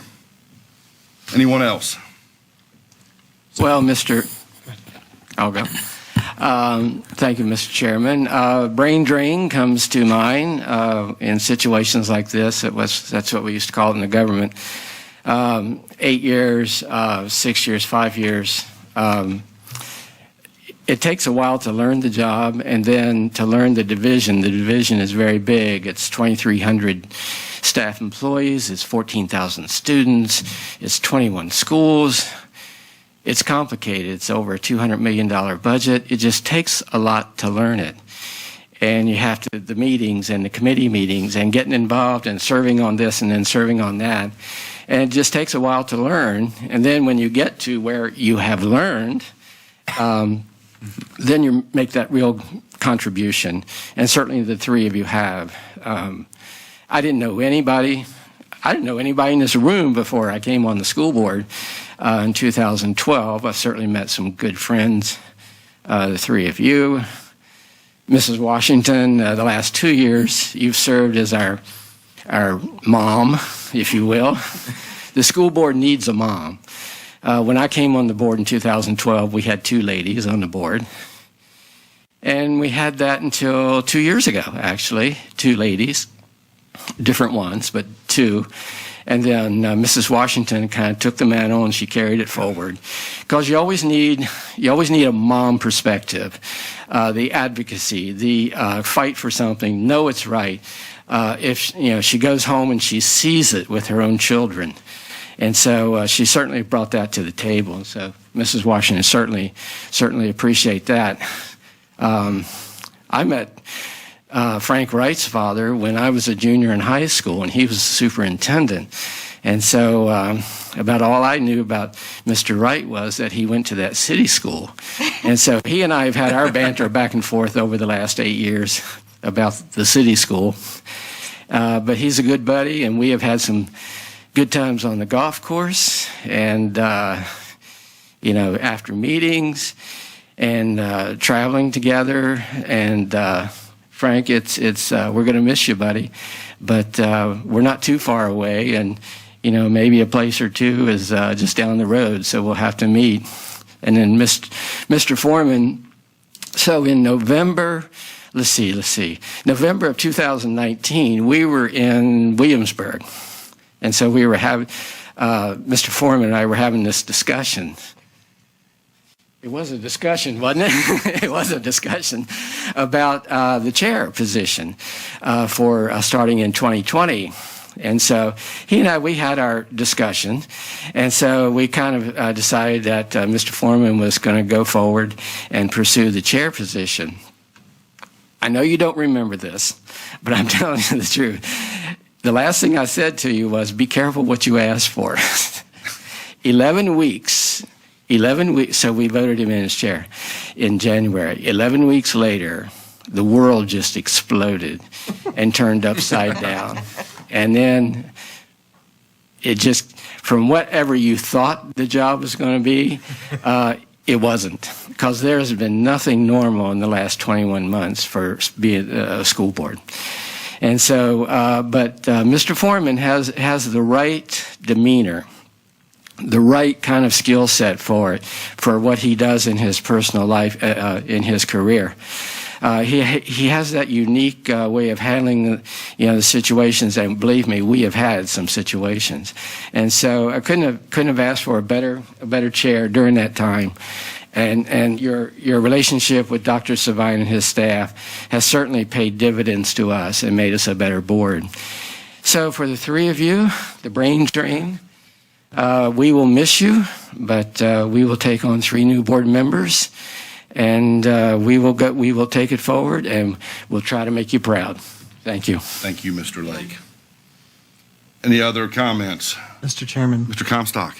I just want to echo all the sentiments that have been expressed, but I would also just like to say thank you to the three of you, Shantae, Jay, Frank. Thank you for being such good examples to new board members, showing us how to show up. You guys show up for everything. You're involved in everything, showing us how to ask the right questions, and then most importantly for modeling and showing us keeping the kids first, because I feel like all three of you in the decisions that you make, the questions that you ask, the reason why you show up, everything that you do exemplifies keeping the kids first, and that's what we're here for as a board. So thank you all for being that example and for helping to impart your knowledge to us and set that good example for us, and I just hope that our board can continue in those footsteps, continue showing up, asking the right questions, and making decisions for our students. Thank you, Mr. Comstock. Any other comment? Mr. Monk. Mr. Chairman, I'll be brief in the spirit of Mr. Wright. That's one thing I'm still attempting to learn, is the succinctness that you have. But just want to thank each of you. Have been tremendously helpful to me in a variety of ways, and just thankful for your service. And I know you missed a lot of events. Ms. Washington alluded to that. So thank you for the service to students and to fellow school board members here. Thank you, Mr. Monk. Mr. Wright. Okay, I'll keep this brief. It's been an honor and a privilege to work with all of you and all the wonderful people in this school system. And thank you all very much. You really don't know what it's meant to me to be on this board.